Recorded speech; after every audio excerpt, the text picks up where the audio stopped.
نحمده ونصلي على رسوله الكريم اما بعد فاعوذ بالله من الشیطان الرجیم بسم اللہ الرحمن الرحیم رب اشرح لي صدری ويسر لي امری واحلل عقدۃ من لسانی یفقهوا قولی رب یسر ولا تعسر وتمم بالخیر وبک نستعین یا فتاح اللهم فقہنا فی الدین۔ ہمارا فصل نمبر 10 یعنی چیپٹر نمبر 10 ہے آج کا، تعاون کا علاج اور اس سے پرہیز و احتیاط میں حضور پاک صلی اللہ علیہ وسلم کی ہدایت۔ تعاون کہتے ہیں پلیگ کو، وبا کو، اور کون سی پلیگ؟ یہ جو ہے ریٹ سے یعنی چوہوں سے یہ پھیلتی ہے، ریٹ سے یہ وبا پھیلتی ہے، اور اگر یہ وبا کسی ایک کو ہو جائے تو یہ پوری کی پوری تباہی کو اپنے لپیٹے میں لے لیتی ہے، ٹھیک ہے؟ تو یہ جو ہے اس کے وائرس ہوا میں بھی ہوتے ہیں، تو اللہ تعالیٰ کا شکر ہے کہ اللہ تعالیٰ نے ہمیں ایسی بیماریوں سے بچا رکھا ہے۔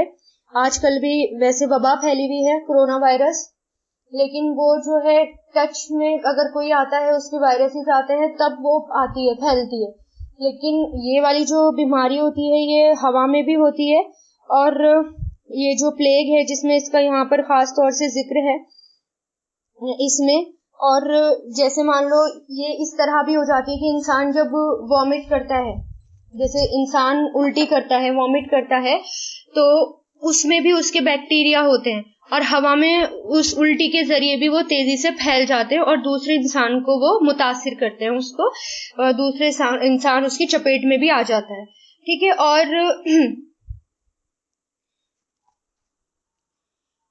اور اس کے علاوہ مان لو کسی کو چھینک آئی ہے نا، تو اس سے بھی اس کے بیکٹیریا دوسروں تک پہنچ جاتے ہیں اور ہوا میں پھیل جاتے ہیں۔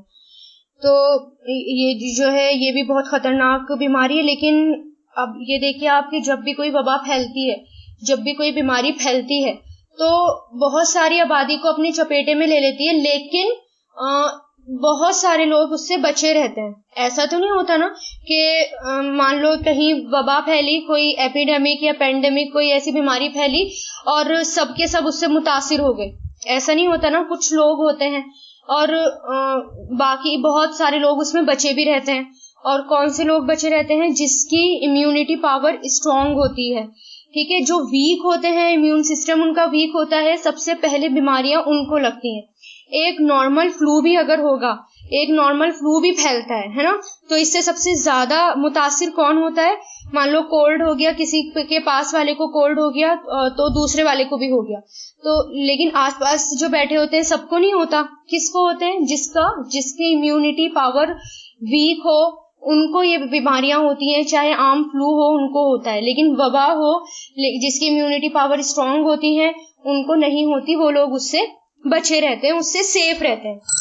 تو ان وباؤں میں سب سے پہلے تو ہمیں یہ کوشش کرنی چاہیے کہ ہم جو ہے اپنی امیونٹی پاور کو اسٹرانگ رکھیں، ٹھیک ہے؟ چاہے کوئی سی بھی وبا ہو، آج کل بھی ہے جیسے کرونا وائرس ہے، تو سب سے زیادہ ہمیں کیا کرنا ہے؟ اپنی امیونٹی پاور بڑھانی ہے، اور وہ کیسے بڑھائیں گے؟ آپ ہیلدی کھانا کھائیں گے، ہیلدی فوڈ کھائیں گے، اپنے لائف سٹائل کا دھیان رکھیں گے، جو ہمیں طریقے سنت میں بتا دیے ان طریقوں کو آپ فالو کریں گے تو اپنے آپ ہی آپ کی امیونٹی پاور اسٹرانگ ہوگی، اور آپ کو یہ چھوٹی موٹی بیماریاں تو لگیں گی ہی نہیں۔ اور ہم احتیاط کرتے ہیں، بہت زیادہ احتیاط کرنے کے باوجود اگر ہمیں کوئی بیماری ہو جائے، ایسی وبا ہو جائے، پھر اللہ تعالیٰ کا فیصلہ سمجھ کر اس کو ایکسیپٹ کر لینا چاہیے، پھر یہ بھی سوچنا چاہیے کہ اس میں کتنا زیادہ اجر ہے، ثواب ہے۔ ایسی حالت میں کوئی مرتا ہے تو اس کے درجے بلند ہوتے ہیں، وبا میں کوئی مرتا ہے تو اس کے درجے بلند ہوتے ہیں، اگر وہ اللہ تعالیٰ پر ایمان لایا ہو اور اس نے جو ہے ساری سیفٹی لی ہوں اور اس کے باوجود اس کو ہو جائے تو پھر اللہ تعالیٰ کا فیصلہ سمجھ کر اس کو ایکسیپٹ کرنا چاہیے، اور یہ سوچنا چاہیے کہ پھر ہر تکلیف پر اگر ایک کانٹا بھی چبھ جاتا ہے تو اس پر بھی اللہ تعالیٰ کی طرف سے بہت اجر و ثواب ملتا ہے، ٹھیک ہے؟ تو دیکھتے ہیں ہم اس میں کہ آپ صلی اللہ علیہ وسلم نے کیا بتایا ہے تعاون میں، کہ صحیحین میں عامر بن سعد بن ابی وقاص نے اپنے والد سے بیان کیا کہ انہوں نے سیدنا اسامہ بن زید رضی اللہ تعالیٰ عنہ سے کا یہ سوال کہ ان سے کرتے ہوئے سنا کہ انہوں نے آپ صلی اللہ علیہ وسلم سے تعاون کے بارے میں کیا سنا، یعنی انہوں نے دوسرے سے پوچھا، یہ کسی نے سوال کیا تھا آپ صلی اللہ علیہ وسلم سے تعاون کے بارے میں، تو انہوں نے اس کا کیا جواب سنا، تو اسامہ نے فرمایا کہ حضور پاک صلی اللہ علیہ وسلم نے فرمایا کہ طاعون ایک بڑا عذاب ہے جو بنی اسرائیل کے ایک گروہ پر بھیجا گیا تھا، اسی طرح ان لوگوں پر عذاب مسلط ہوا جو تم سے پہلے گزر چکے ہیں۔ جب تم کو ایسی بیماری کا پتہ چلے کہ فلاں مقام پر ہے تو اس بیماری کے زمانے میں وہاں پر نہ جاؤ، اور اگر کسی ایسی بیماری پر ایسی جگہ پر عذاب آ جائے جہاں تم پہلے سے تھے تو اس بچاؤ کے لیے اس سے بھاگ کر وہاں سے نہ نکلو، یعنی بچانے والا صرف اللہ ہے۔ اگر کیونکہ یہ ایک عذاب بھی ہوتا ہے، ایک وبا، جو وبا ہوتی ہے اللہ تعالیٰ کی طرف سے ایک عذاب بھی ہوتا ہے، ٹھیک ہے، کہیں کہیں آزمائش بھی ہو سکتی ہے لیکن کہیں کہیں وہ عذاب ہوتا ہے، جیسے بنی اسرائیل میں تھا تو بنی اسرائیل کے اوپر جب آیا تو وہ عذاب آیا۔ تو آپ صلی اللہ علیہ وسلم نے کیا فرمایا، جب جس علاقے میں جہاں پر تیزی سے ایسی وبا پھیل رہی ہو تو ہمیں کیا کرنا چاہیے، اس علاقے میں نہیں جانا چاہیے، اور جہاں پر اگر ہم ہیں وہاں پر، یعنی وبا پھیل گئی اور ہم اگر وہاں پر ہیں تو وہاں سے ہم بھاگ کر کسی دوسرے علاقے میں نہیں جائیں گے۔ اس سے کیا ہوگا، مان لو ایک جگہ بیماری پھیلی ہوئی ہے، ہم ڈر کے کہ نہیں یہاں پر بیماری پھیلی ہوئی ہے، ایسا نہ ہو کہ مجھے بھی وہ بیماری لگ جائے، اور ڈر کے میں وہاں سے نکل گئی، تو میں نے کیا کیا کہ جو بیکٹیریا تھے جو وہاں پر تھے، وہاں کی فضا میں تھے، وہ بیکٹیریا ان کو لے کر میں باہر چلی گئی اور دوسرے علاقوں کو بھی اس سے متاثر کر دیا، ٹھیک ہے۔ تو جہاں پر ہیں بھلے ہی آپ کو نہ ہو تو آپ اللہ تعالیٰ کا فیصلہ سمجھ کر، آپ صلی اللہ علیہ وسلم کا، اللہ تعالیٰ کا حکم سمجھ کر آپ وہیں پر رہیں، اور اگر ہو جائے تو اس پر صبر کریں۔ پھر دیکھیے صحیح ان کی ایک دوسری روایت میں حفصہ بنت سیرین سے روایت ہے کہ سیدنا انس بن مالک رضی اللہ تعالیٰ عنہ نے فرمایا کہ پیغمبر صلی اللہ علیہ وسلم نے فرمایا طاعون سے مرنا ہر مسلمان کے لیے اللہ کی راہ میں جان دینا ہے۔ اللہ کی راہ میں جان دینا کیا ہوتا ہے؟ فی سبیل اللہ، اللہ کی راہ میں جان دینا شہید ہوتا ہے نا، شہداء کا درجہ ہوتا ہے۔ اگر طاعون میں مان لو کوئی مسلمان مرا، ٹھیک ہے، وہ اللہ تعالیٰ پر بھی مان لاتا تھا، اس نے ساری جو بھی سیفٹی پوائنٹس بتائے تھے آپ صلی اللہ علیہ وسلم نے بتائے، جو اللہ تعالیٰ نے بتایا وہ بھی کرے، اس کے بعد اگر اس کو وہ بیماری ہو گئی اور اس کا انتقال ہو گیا تو اس کو کون سا درجہ ملا؟ شہداء کا درجہ ملا، یعنی وہ ایسے مرا جیسے کہ اس نے اللہ کی راہ میں اپنی جان دی ہو، تو اس میں مرنا بھی بہت بڑا شہادت کا درجہ ہوتا ہے۔ یہ جو طاعون ہے، طاعون ایک جان لیوا ورم ہوتا ہے، ٹھیک ہے، جس کے ساتھ سخت قسم کی سوزش اور غیر معمولی درد اور بے چینی ہوتی ہے، یعنی جب یہ وبا پھیلتی ہے تو اس میں انہوں نے بتایا ہے کہ کیا ہوتا ہے، ایک طرح سے ورم ہوتا ہے اور غیر معمولی بے چینی ہوتی ہے، پریشانی ہوتی ہے، فیور بھی آتا ہے، انسان کو وامٹ بھی ہوتی ہے، اور یہ ورم اپنے حد سے بڑھ جاتا ہے۔ اس ورم کے آس پاس کا حصہ جو ہے وہ سفید، سیاہ، کالا ہو جاتا ہے، سبز مٹیالہ سا ہو جاتا ہے، اور بڑی جلدی اس جگہ پر زخم پڑ جاتا ہے، ٹھیک ہے۔ اور یہ کہاں ہوتا ہے جب وبا یعنی جو طاعون پھیلتا ہے تو یہ ایک طرح سے بغل، مطلب کچھ گانٹھ سی، گلٹی سی ہو جاتی ہے، کہاں پر؟ بغل میں، کان کے پیچھے، ٹھیک ہے، تھائی میں اور نرم گوشت میں، کہیں بھی یہ ہو سکتا ہے، اور پھر وہاں پر آس پاس وہاں پر اس جگہ وہ کالا ہو جاتا ہے، برم پڑ جاتا ہے، وہ جگہ کالی ہو جاتی ہے اور پھر وہ پھیلنی شروع ہو جاتی ہے، ٹھیک ہے، اور اس میں بے چینی ہوتی ہے، درد ہوتا ہے، وامٹ بھی آتی ہے، اور بخار، فیور وغیرہ بھی ہوتے ہیں، یہ سب اس میں ہوتے ہیں۔ اور عصر عائشہ رضی اللہ تعالیٰ عنہ میں ہے کہ انہوں نے حضور پاک صلی اللہ علیہ وسلم سے عرض کیا، یعنی انہوں نے کیا عرض کیا، وہ طاعون کے بارے میں پوچھنا چاہ رہی تھی، تو انہوں نے عرض کیا کہ تان یعنی نیزہ بازی، اسے تو ہم نے جان لیا، یعنی ایک تان ہوتا ہے، تان کہتے ہیں نیزہ بازی کو جو تیر پھینکتے ہیں، تو حضرت عائشہ نے کہا کہ یا رسول اللہ اس کو تو ہم جانتے ہیں کہ تان کیا ہوتا ہے، لیکن طاعون کیا ہے اسے بتا دیجئے، یعنی طاعون کیا ہوتا ہے اسے بتا دیجئے۔ تو آپ صلی اللہ علیہ وسلم نے فرمایا یہ ایک گلٹی ہے جیسے اونٹوں کے طاعون میں ابھرتی ہے، انسان کے بغل کی کھال میں ابھرتی ہے، ٹھیک ہے، تو یعنی ایک طرح سے آرم پیٹ میں انسان کی وہ ہوتی ہے، یا یعنی انڈر آرمز ہو گئی اس میں ہوتی ہے، اور ایک طرح سے گلٹی ہوتی ہے، گانٹ سی ہوتی ہے جو یہ ہو جاتی ہے، ٹھیک ہے۔ اتباع کے نزدیک یعنی ڈاکٹر کے نزدیک نرم گوشت، بغل، کھال کے نیچے، کنجران یعنی تھائی کا فاسد پھوڑا طاعون کہلاتا ہے، جس کا سبب خونی ردی جس کی ردات آمادہ عفونیت و فساد ہو جلدی ہی زہریلے جوہر میں تبدیل ہو جاتی ہے. یعنی بلڈ سا بھی ہوتا ہے اس کے اندر اور عجیب سا اس میں عفونت یعنی بے چینی ہوتی ہے, عجیب سی باڈی میں فساد سا ہو جاتا ہے, زہریلی ایک طرح سے ہوتی ہے اور انسان کو اگر یہ ہو جائے تو پھر انسان کی جان لے لیتی ہے. ٹھیک ہے. اور اس میں کبھی کبھی جب یہ ہو جاتی ہے, جب اس میں خراش سی ہوتی ہے تو اس میں پھوٹ کر خون بھی نکلتا ہے, پیپ بھی بہنے لگتی ہے اس کے اندر, اور اس کے اندر دل کی کیفیات بھی بدلتی رہتی ہیں. یعنی دل کی کیفیات بھی بے چینی وغیرہ یہ سب ہوتی رہتی ہے, اور جس کی وجہ سے وامٹ یعنی قے خفقان یعنی وامٹ آتی ہے, بے ہوشی بھی ہوتی ہے, اور یعنی بہت کچھ اس کے اندر ہوتا ہے, بے ہوشی چکر وغیرہ بھی اس کے اندر آتے ہیں. ٹھیک ہے. ایک اور حدیث میں آتا ہے کہ طاعون اس عذاب کا باقی ماندہ حصہ ہے جو بنی اسرائیل پر بھیجا گیا تھا. یعنی بنی اسرائیل پر وقت وقت پر جو عذاب آئے تھے تو اس میں ایک عذاب بنی اسرائیل پر طاعون بھی آیا تھا, تو وہ اس کا کچھ حصہ ہے جو کہ بنی اسرائیل پر بھیجا گیا تھا. ٹھیک ہے. تو اس کو عذاب بھی بتایا ہے جہاں پر طاعون ہو جائے.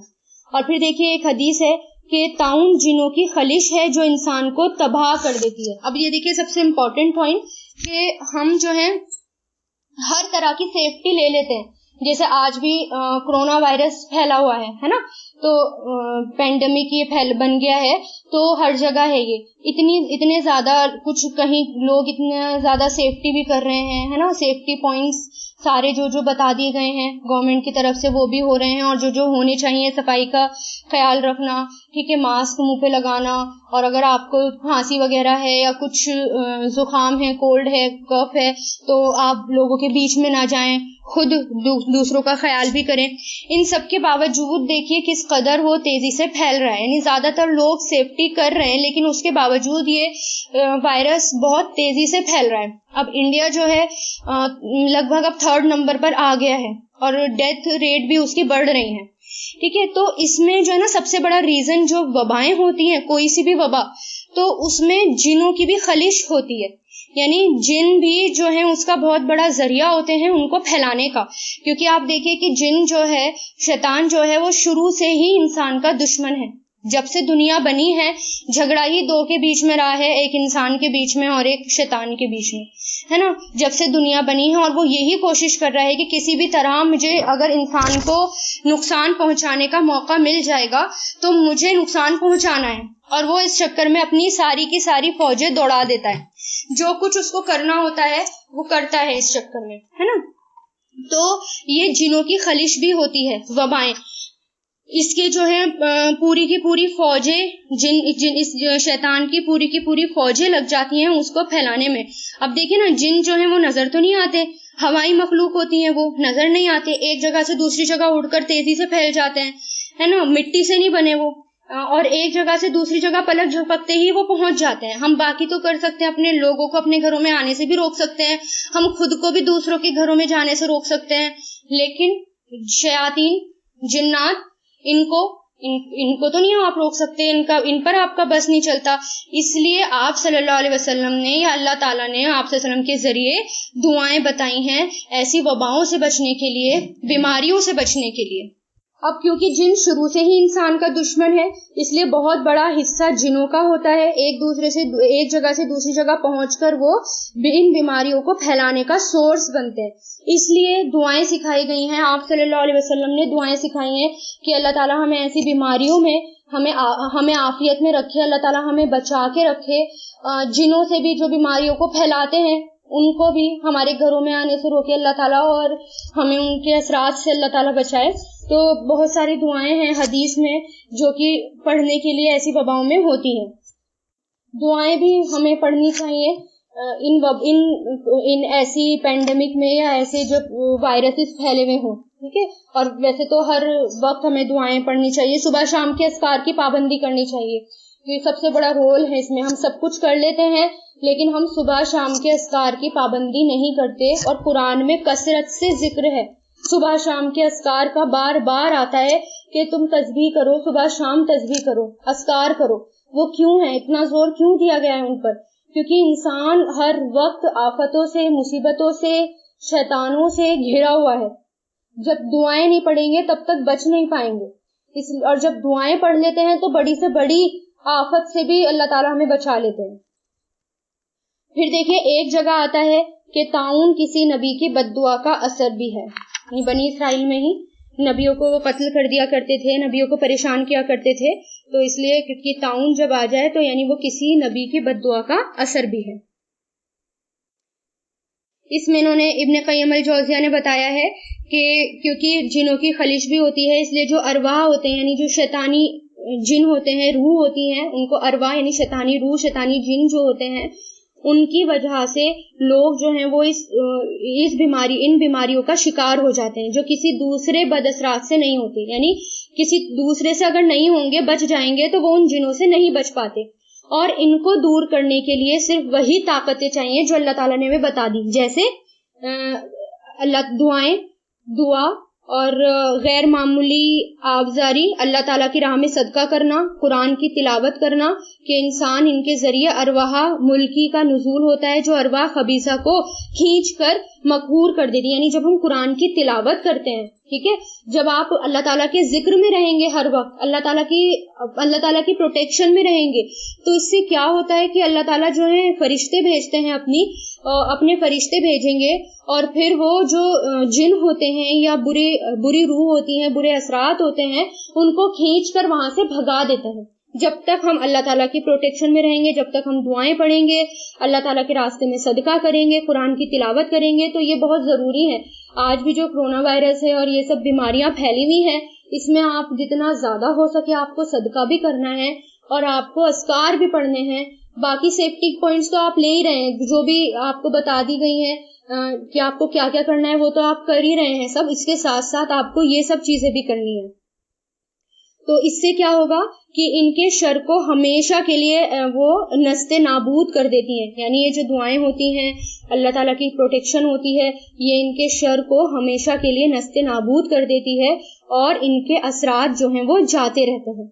کیونکہ آپ یہ دیکھیں نا, سب کو یہ بیماریاں نہیں ہوتی. یہ بیماریاں جو ہیں کن کو ہوتی ہیں, جن کے امیونٹی پاور اسٹرانگ نہ ہو, ویک ہو, اور کن کو ہوتی ہیں, اور ان کو بھی بالکل نہیں ہوتی جو ہر وقت اللہ تعالیٰ کے ذکر میں رہتے ہیں, اللہ تعالیٰ کے ذکر اور اذکار کرتے رہتے ہیں, ان کو بھی یہ نہیں ہوتی ہے. ٹھیک ہے, کیونکہ اللہ تعالیٰ سے مانگ لی نا پروٹیکشن, تو پھر اللہ تعالیٰ اپنی خاص پروٹیکشن دیتے ہیں, خاص اللہ تعالیٰ فرشتے لگا دیتے ہیں حفاظت کے لیے. اور آپ کو پتا ہے کہ ایک انسان کے لیے اتنے بہت سارے فرشتے ہوتے ہیں جو کہ انسان کی حفاظت کے لیے مقرر ہوتے ہیں. صرف ایک آنکھ کے لیے 7 فرشتے جو ہیں وہ ہوتے ہیں, صرف ایک آنکھ کے لیے, آئی کی حفاظت کے لیے. تو ہر باڈی پارٹ کے لیے انسان کے فرشتے مقرر ہوتے ہیں. اور اگر یہ فرشتے نہ ہوں تو انسان جو ہے اتنی وباؤں, اتنی آفتوں سے, اتنے شیاطین اور جنوں سے گھرا ہوا ہے کہ انسان اپنے آپ بچ ہی نہیں سکتا جب تک اللہ تعالیٰ نہ بچائیں. باقی دیکھیے چیپٹر نمبر 11, فصل نمبر 11 وبا سے متاثر علاقوں میں آمد و رفت کے بارے میں حضور پاک صلی اللہ علیہ وسلم کا طریقہ, یعنی جہاں پر ایسی وبائیں پھیلی ہوں وہاں پر آنا اور جانا, اس کے بارے میں آپ صلی اللہ علیہ وسلم کا کیا طریقہ کار تھا. تو نبی حضور پاک صلی اللہ علیہ وسلم نے امت کو ایسے علاقے میں جہاں یہ بیماری پہلے سے موجود ہو داخل ہونے سے روک دیا گیا. آپ نے جہاں بیماری پھیلی ہوئی ہو وہاں سے دوسرے ایسے علاقے میں جہاں یہ بیماری نہ ہو بھاگ کر جانے سے بھی روکا, تاکہ غیر متاثر علاقے متاثر نہ ہوں, یعنی جہاں یہ بیماری نہ پھیلی ہوئی ہو وہاں پر نہ پھیلے. تو اس لیے لوگوں کو آنے جانے سے روک دیا گیا, اس لیے کہ جن علاقوں میں بیماری پھیلی ہوئی ہے وہاں داخلے کا مطلب یہ ہے کہ آپ خود کو اس بلا کے سامنے پیش کر رہے ہیں جہاں موت اپنا منہ کھولے کھڑی ہے. یعنی آپ خودکشی کر رہے ہیں ایک طرح سے, جہاں پر بیماری پھیلی ہوئی ہے, آپ کو پتا ہے وہاں پر بیماری پھیلی ہوئی اور آپ وہاں پر چلے جائیں گے. ایسا بھی ہوتا ہے نا, مان لو ہاسٹل میں کچھ پڑھ رہے ہوں بچے, ہے نا, ہاسٹل میں ہوں, باہر ہوں, اور ان کے اپنے علاقے میں جہاں ان کا گھر ہے وہاں پر بیماری پھیلی ہوئی ہو, لیکن وہ جو ہے پریشان ہو کر کہ وہاں پر ایسی وبا پھیلی ہوئی ہے اور ہاسٹل چھوڑ کر وہاں آ جاتے ہیں, تو وہ کیا کر رہے ہیں, اپنے آپ کو موت کے حوالے کر رہے ہیں. وہ ان کو پتا ہے وہاں پر وبا پھیلی ہوئی ہے, تو ایسی سچویشن میں کیا کرنا ہے, صبر کرنا ہے اللہ تعالیٰ کی خاطر, اور آپ صلی اللہ علیہ وسلم نے جو بتا دیا وہ کرنا ہے کہ ایسے علاقوں میں پھر نہ جائیں جب تک کہ وہ علاقہ سیف ڈکلیئر نہیں کر دیا جاتا. ٹھیک ہے. اس آمادہ جہاں ستانی علاقے میں اپنے آپ کو خود لے کر جا کر سپرد کر دینا اور خود اپنے خلاف موت کی مدد کرنا خودکشی کے مترادف ہے. یعنی اس کا مطلب یہ ہے کہ آپ نے اپنے آپ ہی خودکشی کر لی. اور خودکشی کرنا آپ کو پتا ہے کہ کتنا کبیرہ گناہ ہے, کتنا سخت گناہ ہے خودکشی کرنا. اور اس کے بلکہ ایسی زمین میں اور علاقے میں داخل ہونے سے پرہیز کرنا ہے, اور اس احتیاط اور پرہیز میں شمار ہوگا جس کا حکم اللہ تعالیٰ نے یعنی رب عز و جل نے دے دیا ہے. یعنی اگر آپ اپنے آپ کو روکے رکھ رہے ہیں تو وہ ایک سیفٹی پوائنٹ ہوگا جس کا حکم کس نے دے دیا؟ اللہ تعالیٰ نے دے دیا. ٹھیک ہے. اور دیکھیے کہ رہ گئی یہ بات کہ آپ نے ایسے علاقوں میں جہاں یہ وبا پھوٹ گئی ہو اس میں سے نکل بھاگنے کو منع کیوں کیا؟ یعنی اس کا ریزن کیا ہے؟ آپ صلی اللہ علیہ وسلم نے کیوں کہا کہ آپ وہاں سے نکل کر دوسری جگہ نہ بھاگیں؟ بھلے ہی آپ کو وہ وبا نہ لگی ہو, وہ بیماری نہ لگی ہو, اس کے بیکٹیریا بھی نہ ہو آپ کے پاس, لیکن کیوں منع کیا آپ صلی اللہ علیہ وسلم نے؟ اس کی وجہ یہ بتاتے ہیں. پہلی وجہ یہ کہ انسان کا تعلق ان مشکلات میں پھنسے ہوئے لوگوں کے ساتھ رہ کر اللہ تعالیٰ سے تعلق کو مضبوط کو ظاہر کرنا. یعنی انسان کا جو تعلق ہے وہ کس کے ساتھ ہے؟ وہ اللہ تعالیٰ کے ساتھ ہے. اگر انسان وہیں پر رہتا ہے تو اس کا مطلب کیا ہے کہ وہ اللہ تعالیٰ کے اوپر بہت زیادہ بھروسہ کر رہا ہے, وہ اپنا تعلق اللہ تعالیٰ کے ساتھ بڑھا رہا ہے. اللہ تعالیٰ نے اس کو جو حکم دیا ہے وہ کر رہا ہے. اللہ پر بھروسہ کرنا, اللہ تعالیٰ کے فیصلوں پر اور اپنے فیوچر پر یعنی کیا ہوگا اور تقدیر پر وہ راضی ہے. یعنی اللہ تعالیٰ نے جو اس کی تقدیر میں لکھ دیا اس سے وہ راضی ہے. اس سے کیا ہوتا ہے؟ انسان اللہ تعالیٰ کے قریب جاتا ہے. پھر دوسری وجہ یہ ہے کہ جسے تمام جو بھی مفسرین ہیں, ماہر طب ہیں, وہ اس پر اتفاق کرتے ہیں, وہ یہ کہ ہر وہ شخص جو وبا سے بچنا چاہتا ہے اس کو لازم ہے کہ وہ اپنے بدن سے رطوبات فضلیہ یعنی ہارمفل فلوئڈز کو نکال ڈالنے کی کوشش کرے. اس کے اندر جو بھی ویکنیسز ہیں وہ اپنے اندر سے ان کو نکالنے کی کوشش کرے.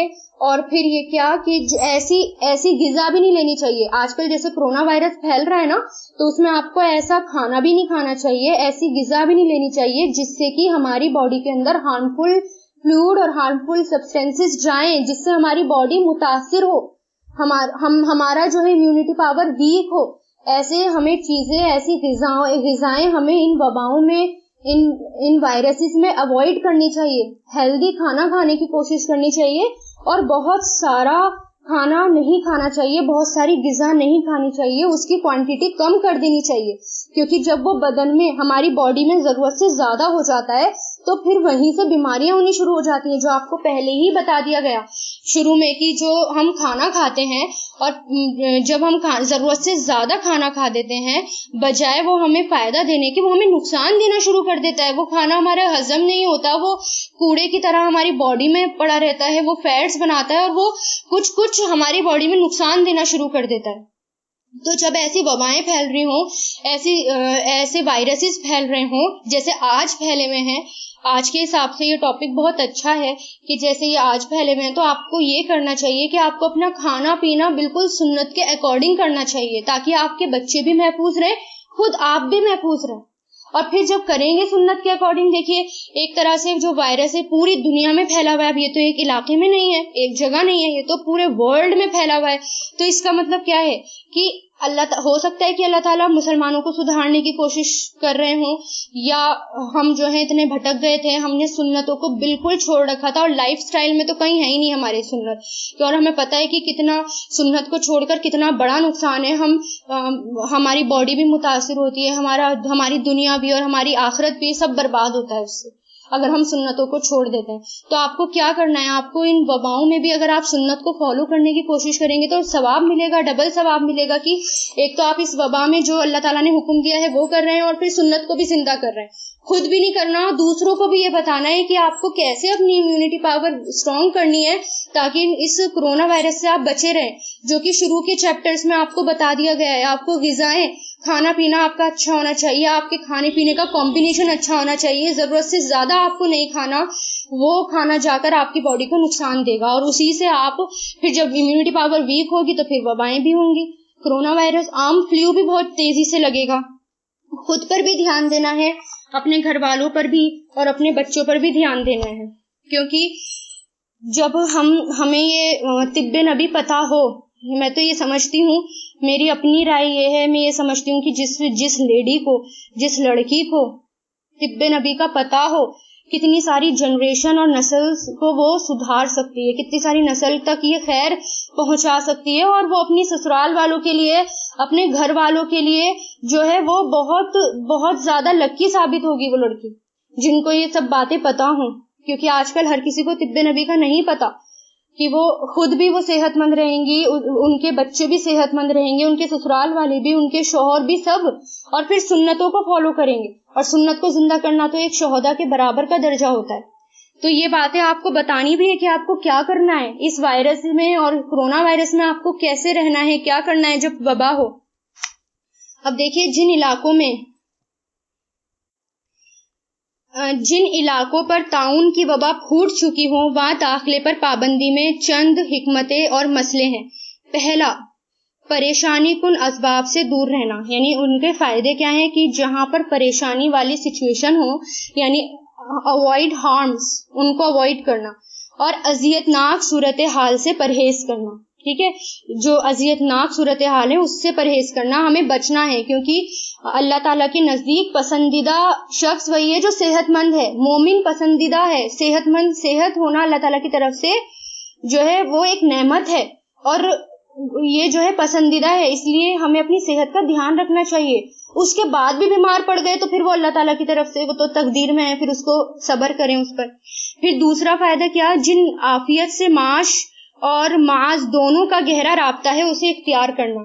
یعنی جتنے بھی سیفٹی پوائنٹس بتا دیے گئے ان سب کو آپ کو اختیار کرنا. تیسرا، ایسی فضا میں سانس لینے سے بچنا جس میں عفونت یعنی آفت جو گر گئی ہو، اور جس کا ماحول فاسد ہو چکا ہو، جس کا ماحول جو ہے وہ اس میں فساد آ چکا ہو، بیماریاں، بیکٹیریا، وائرسز آ چکے ہوں.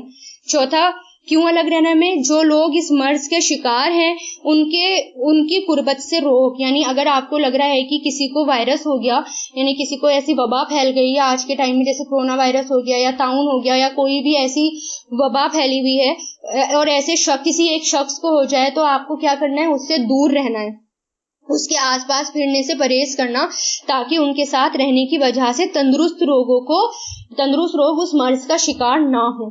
ٹھیک ہے، کیونکہ خود سنن ابو داؤد میں ہے، آپ صلی اللہ علیہ وسلم نے فرمایا وبا میں گھسے رہنا ہلاکت ہے.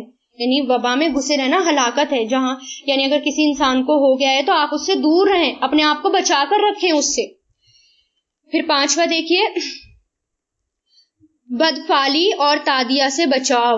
مطلب جو سپرسٹیشیس ہوتے ہیں، جس میں لوگ جو ہیں شرکیہ کام کرتے ہیں. بدفعلی مطلب جو جاہلیت کے زمانے میں بدفعلی ہوتی تھی، یعنی اسلام سے پہلے کیسی کہ وہ لوگ جو ہے قسمت معلوم کرتے تھے، بہت طریقوں سے پرندے اڑا کر بھی کرتے تھے کہ پرندہ اگر سیدھی طرف گیا تو یہ ہوگا، الٹی طرف گیا تو یہ ہوگا، سیدھا گیا تو یہ کریں گے. اور کچھ تیروں کو پھینک کر بھی، تیر اندازی کر کے بھی بدفعلی ہوتی تھی. آج کے ٹائم پر بھی ہاتھ دکھانا، کسی کو اپنا ماتھا دکھانا، کسی کو یعنی کچھ جو سنت کے خلاف ہیں، شرکیہ طریقے اختیار کرنا، ایسی وباؤں میں بالکل سخت منع ہے. سب سے زیادہ اپنے آپ کو ان چیزوں سے روک کر رکھنا ہے. ایسے لوگوں کے پاس نہ جائیں جو آپ کو شرکیہ کلمے بتائیں کہ آپ یہ پڑھو آپ بچ جاؤ گے اس وبا سے، یا آپ کو ایسا تعویذ دیں کہ آپ کو پتہ ہی نہیں کہ اس کے اندر کیا لکھا ہے. ہو سکتا ہے اس کے اندر غیر اللہ کا نام لکھا ہوا ہو اور آپ نہ جانے انجانے میں ہی آپ جو ہے گناہ میں پڑ جائیں. تو ان سب کاموں سے اپنے آپ کو بچا کے رکھنا ہے. جہاں پر ایسی وبائیں پھیل جائیں وہاں پر یہ کام بھی زیادہ ہوتے ہیں. اب دیکھیے، اس کے بارے میں ایک قصہ بھی ہے. نیکسٹ پیج پر ہی دیکھیے، صحیح بخاری میں ہے، یعنی صحیح بخاری کا ہے یہ کہ فاروق اعظم رضی اللہ تعالیٰ عنہ شام کی ایک مہم پر روانہ ہوئے، یعنی اپنے ایک مشن پر نکلے. حضرت عمر جب آپ سرگ کے ایک علاقے میں پہنچے تو ابو عبیدہ بن جراح اور ان کے ساتھی اس کی ملاقات ان سے ہوئی، یعنی کچھ لوگوں سے ملاقات ہوئی. ان لوگوں نے بتایا کہ شام میں وبا پھیلی ہوئی ہے، یعنی جہاں پر آپ جا رہے ہیں اس مشن کے لیے وہاں پر تو وبا پھیلی ہوئی ہے. تو اس خبر کو سن کر لوگوں میں چمگوئیاں شروع ہو گئی، یعنی باتیں شروع ہو گئی جو خسر خسر شروع ہو جاتی ہیں، وہ کہ ہمیں آگے بڑھنا چاہیے یا ہمیں لوٹ جانا چاہیے. پریشان ہو گئے، جبکہ وہ تو اللہ تعالیٰ کی مہم پر تھے، اللہ تعالیٰ کے کام کے لیے نکلے ہوئے تھے، فی سبیل اللہ تھے، مشن پر تھے. آپ نے ان حالات میں ابن عباس رضی اللہ تعالیٰ عنہ سے فرمایا کہ مہاجرین اولین کے افراد جو شریک مہم ہیں ان کو بلا کر لائیے، یعنی جو اس مہم پر ہمارے ساتھ آئے ہیں ان سب کو بلا کر لائیے مہاجرین میں. چنانچہ وہ ان کو بلا کر لائے. آپ نے ان کے سامنے یہ مشورہ رکھا، کیونکہ مشورہ کرنا سنت ہے اور سارے صحابی مشورہ کرتے تھے. وہ لوگ کسی ایک بات پر متفق نہیں ہوئے، یعنی اب ایک رائے نہیں ہوئی. کسی نے کہا کہ ہمیں لوٹ جانا چاہیے، کسی نے کہا کہ نہیں ہم اللہ تعالیٰ کے راستے میں کام ادھورا چھوڑ کر کیسے جائیں گے بھلے ہی وبا پھیلی ہوئی ہو.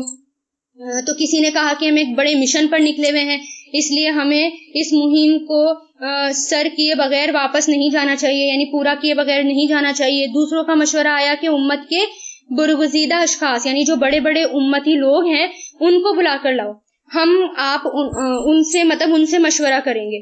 پھر سیدنا عمر نے ان سے کہا کہ اچھا آپ لوگ جائیں. پھر آپ نے انصار کو بلایا، انصار کو بلایا کہ میں یعنی اس بارے میں پوچھنے کے لیے ایسی وبا پھیلی ہے میں کیا کروں. ان کے سامنے اپنی بات رکھی. ان کی روش بھی وہی رہی جو مہاجرین کی تھی، یعنی ان میں بھی اختلاف رہا. کسی نے کہا کہ جانا چاہیے، کسی نے کہا نہیں جانا چاہیے. پھر آپ نے ان کو بھی مجلس سے چلے جانے کا حکم دیا. پھر آپ نے مجھ سے کہا کہ قریش کے وہ برگزیدہ جو فتح مکہ میں حضور پاک صلی اللہ علیہ وسلم کے جلوہ میں تھے انہیں بلائیے. یعنی انہوں نے کیا کہا کہ بس ان کو بلا کر لائیے جو کہ فتح مکہ میں تھے، باقی کو نہیں بلانا، بس ان کو بلا کر لائیے. میں انہیں بلا لایا. ان میں کوئی اختلاف کا شکار نہیں، یعنی ان میں اختلاف نہیں تھا. انہوں نے عرض کیا بہتر یہ ہے کہ آپ واپس چلے جائیے اور ان برگزیدہ اصحاب کو، یعنی جو آپ کے پاس آئے ہوئے ہیں لوگ، ان کو آپ وبا کی بھیٹ نہ چڑھائیں، آپ جو ہیں واپس چلے جائیں. اس کے بعد سیدنا فاروق اعظم رضی اللہ تعالیٰ عنہ نے اعلان کیا کہ ہم کو صبح واپس ہونا ہے. چنانچہ صبح کو سب واپس ہونے کے لیے آئے تو حضرت عبیدہ بن جراح نے فرمایا امیر المومنین قضائے الہی سے گریز کر رہے ہیں، یعنی یہ تو اللہ تعالیٰ کی یہ تو قسمت ہے، آپ اس سے بچ کر بھاگ رہے ہیں. آپ نے سیدنا ابو عبیدہ سے فرمایا کہ ایسی بات آپ کے شان شان نہیں، اور آپ کے سوا دوسرے لوگ بھی کہہ سکتے ہیں، نہ تو آپ کہہ سکتے ہیں نہ آپ کے علاوہ دوسرے لوگ. یہاں یہی سمجھ لے کہ ایک تقدیر الہی سے دوسری تقدیر الہی میں ہم بھاگ رہے ہیں، یعنی دونوں ہی تقدیر الہی ہیں. اگر آپ جہاں پر وبائیں پھیل رہی ہیں آپ وہاں پر جائیں، اور جہاں وبا نہیں پھیل رہی وہاں پر جائیں، دونوں ہی راستے آپ کے پاس ہیں نا. تو اللہ تعالیٰ نے تو بتا دیا کہ آپ یہاں پر آپ کو کون سا راستہ اختیار کرنا ہے، جو ہمارے نبی نے بتا دیا ہے نا. تو آپ نے کیا فرمایا کہ آپ نے اس کو اگزامپل دیا کہ جو روز مرہ کا مشاہدہ ہے کہ لوگ اپنے اونٹ لے کر کسی وادی میں اترتے ہیں جس کے دو کنارے ہیں، یعنی لوگ اپنے اونٹوں کو چرانے کے لیے جاتے ہیں، اس کے دو کنارے ہیں، ایک شاداب ہے دوسرا خشک ہے، یعنی یہاں پر ایک جگہ ہریالی ہے اور ایک جگہ بالکل سوکھا ہے. اگر شاداب علاقے میں چرانے کا موقع ملا ہے تو قضاء الہی سے ہے، یعنی اگر آپ کو اچھے علاقے میں جانے کا موقع ملا ہے تو وہ کس کی وجہ سے؟ اللہ تعالیٰ کے حکم سے ملا ہے. اگر خوش علاقے میں چرانے کا موقع ملا ہے تو وہ بھی اللہ تعالیٰ کی طرف سے ہے. یعنی کسی میں بھی اگر آپ کو موقع مل جائے تو وہ دونوں ہی کس کی طرف سے ہوتی ہے؟ اللہ تعالیٰ کی طرف سے ہوتی ہیں. ٹھیک ہے. اتنے میں عبد الرحمن بن عوف تشریف لائے جو اپنی کسی ضرورت سے کہیں گئے ہوئے تھے، اس موقع پر نہ تھے. تو یہ ماجرا سن کر فرمایا کہ اس سلسلے میں میرے پاس واضح حکم ہے، یعنی انہوں نے بتایا کہ میرے پاس ایک حدیث ہے. تو انہوں نے بتایا میں نے آپ صلی اللہ علیہ وسلم کو کہتے ہوئے سنا کہ جب کسی علاقے میں طاعون پھیل رہا ہو تو تم وہاں موجود ہو تو وہاں سے بھاگ کر نہ نکلو، اور اگر سنو کہ وبا پھیلی ہوئی ہو اور تم اس کے علاوہ کسی اور مقام پر ہو تو پھر اس علاقے میں نہ جاؤ. تو سارا معاملہ سارٹ آؤٹ ہو گیا وہاں پر. یعنی اگر آپ اللہ تعالیٰ کی مشن کے لیے بھی نکلے ہیں، اللہ تعالیٰ کے کام کے لیے بھی نکلے ہیں، دیکھیں نا اس بارے میں حضرت عمر فاروق کو ان میں بھی اختلاف ہو گیا تھا ہے نا، یعنی لوگوں میں، صحابہ کرام میں بھی کہ کیا کرنا چاہیے کیا نہیں کرنا چاہیے. پھر ایک صحابی آئے، انہوں نے کلیئر حدیث سنا دی، اور کیا سنا دی کہ جہاں وبا پھیلی ہو وہاں نہ جاؤ، اور اگر آپ وہاں ہیں تو وہاں سے نہ نکلیں. تو ہمیں بھی یہ سب کرنا ہے، اپنی سیفٹی تو اپنی کرنی ہے. جو بھی ہے دیکھیں صفائی کا اہتمام تو ہمیں کرنا ہی ہے کیونکہ وہ سنت ہے، اور پھر یہ کہ صفائی آدھا ایمان ہے، اور آپ کو صرف یہاں پر صفائی نہیں کرنی، کہ وبا پھیلی ہوئی ہے تو آپ کو صرف تبھی آپ کو واشنگ کا اور صفائی کا زیادہ دھیان ہو، بلکہ اس کے علاوہ بھی آپ کو ان سب باتوں پر دھیان دینا ہے، کیونکہ یہ ہمارا آدھا ایمان ہے۔ ہمارا کیا کام ہوتا ہے کہ ہم اپنے بچوں سے بھی کیا کہتے ہیں کہ گھر جو ہے وہ صاف کرو، دیکھو تم کتنا پھیلا رہے ہو، اگر کوئی آ گیا تو کوئی کیا کہے گا۔ ہم بچوں کو یہ نہیں سکھاتے کہ پاکی ہمارا آدھا ایمان ہے، اللہ تعالیٰ کو کیسا لگے گا، اللہ تعالیٰ کو کتنا برا لگے گا۔ ہم کیا کرتے ہیں، لوگ کیا کہیں گے، ہم یہ نہیں کہتے اللہ تعالیٰ کو کتنا برا لگے گا۔ تو یہ تو ہماری ہے، ہمیں یہ سب دھیان دینا ہے، کیونکہ مومن ہی وہی ہے، مومن اپنے آپ کو پاک صاف رکھتا ہے، مومن کو وہی کام کرنا ہے جو آپ سے ہم نے بتایا۔ اور آپ کو پتا ہے آپ صلی اللہ علیہ وسلم کو تو اتنی زیادہ صفائی پسند تھی کہ ان کے منہ سے بھی اسمیل آئے یہ بھی آپ کو برداشت نہیں ہوتا تھا، اس لیے آپ کتنی بار مسواک کرتے تھے۔ آپ صرف 5 وقت کی نمازوں کے ساتھ مسواک نہیں کرتے تھے، آپ جو ہے گھر سے باہر جاتے تھے تب آپ مسواک کرتے تھے، گھر کے اندر آتے تھے تب آپ مسواک کرتے تھے، کھانا کھانے کے سے پہلے مسواک، کھانا کھانے کے بعد مسواک، کسی سے ملنے جانا ہوتا تھا اس سے پہلے مسواک، 5 وقت کی نمازوں کے ساتھ مسواک۔ اس قدر آپ مسواک کرتے تھے، اپنے آپ کو صاف رکھتے تھے کہ بالکل بھی میرے منہ سے بھی اسمیل نہ آئے۔ تو صفائی کا تو ہمیں ہر وقت دھیان رکھنا ہے، پھر اس کے علاوہ یہ جو آج ہم نے پڑھا طب نبی میں، ان باتوں کا دھیان رکھنا ہے۔ وآخر دعوانا ان الحمد للہ رب العالمین، سبحانک اللہم و بحمدک، نشہد ان لا الہ الا انت، نستغفرک و نتوب الیک۔